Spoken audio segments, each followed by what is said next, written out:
The inner gel is carefully extracted to maintain purity. pH is dipping to 7.0. Noted. Filtration is stable.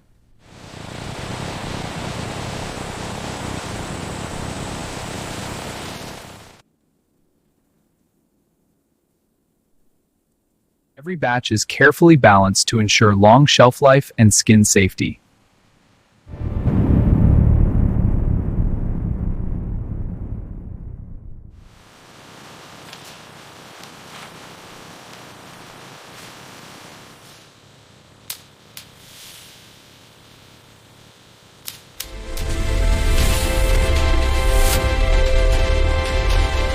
Every product is tested for purity, consistency, and safety before leaving the facility.